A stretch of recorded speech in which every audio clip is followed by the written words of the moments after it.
I don't know, people. This was boring. This movie was so boring. This movie was so just uneventful, man. It ain't shit going on in this film. I was surprised at how bored I was with this movie because watching the trailer, especially with them introducing Jermaine Fowler's character as the exterminator, I'm like, okay, they're gonna play this up for laughs. But there are moments in here where they want us to take these characters seriously, and like not only are the characters boring, but Sting ain't doing shit for me either. Sting, this fucker up here, I told myself that if I get anything out of this movie, I can get some great, spider effects, some great kills, some great gore, like some nasty moments. There is one moment of violence in this movie where I was like, ooh, shit. Like, it was a super cringe, almost Final Destination type of moment. That was it. It was followed by some shit that we already saw in the trailer. But this is hands down one of the most forgettable bug movies, forgettable spider movies I have ever seen, man. Arachnophobia can sleep easy because you're still the reigning champ, man.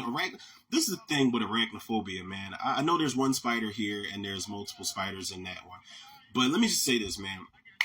Arachnophobia is still the reigning champ when it comes to spider movies and a lot of bug movies in general.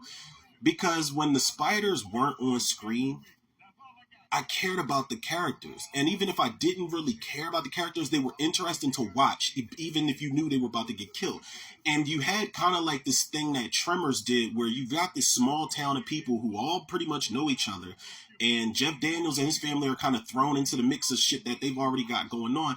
And they're entertaining to watch when the spiders aren't doing their thing, man. But the thing here, when Sting isn't on screen, these characters are boring. I don't care nothing about this girl. I thought I was at least going to be able to root for the girl and her baby brother. I'm just like, I don't give a fuck about any of these characters, man. They've got the whole family thing where her stepdad is like, I'm trying to be her father because her father walked off. I don't give a fuck about it, man. Jermaine Fowler, I don't know if they were telling him to do his best Chris Tucker impression, but the moment he shows up, man, like it's a snowstorm outside. He's buzzing to. He's trying to get buzzed into the apartment building, and he's talking to the lady. He's like, "Yeah, it's me. Open up the door, man. I don't know what you're doing." And it's like, just stop, man. You are literally becoming a token black guy in this movie, and it was annoying. And Jermaine Fowler, I like him a lot. I liked him in Coming to America. I liked him in The Blackening. I liked him in Sorry to Bother You. I think he's a decent actor, man. But this wasn't it. He did have a moment that I kind of wanted to laugh at, and I'm like, it just wasn't executed well enough. But he's in here, and then the rest of the tenants, they're just boring. Like, there's nothing going on, and they introduce characters to be eaten. That's it. And I could deal with that in a big ass spider movie if there was something else.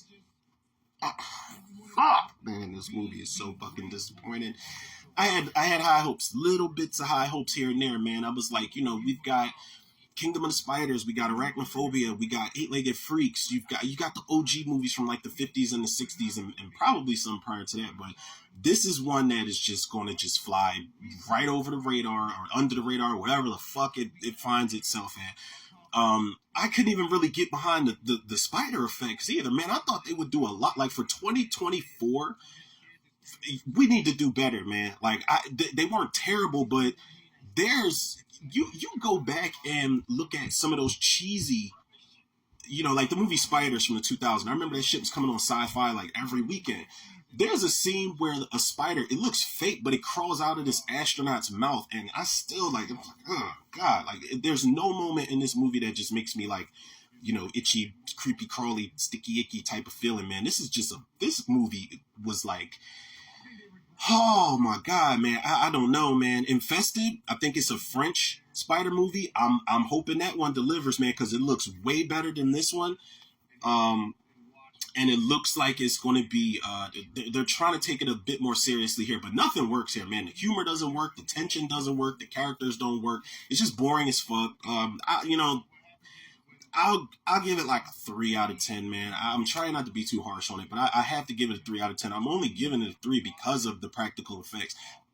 While it was uneventful, I could still appreciate a big ass practical spider, but you had a big ass spider, the more it eats, the more it grows type of situation. It's like the fucking spider version of Clifford the Big Red Dog or something like that, man, where he was like, the more you love him, the more he grows.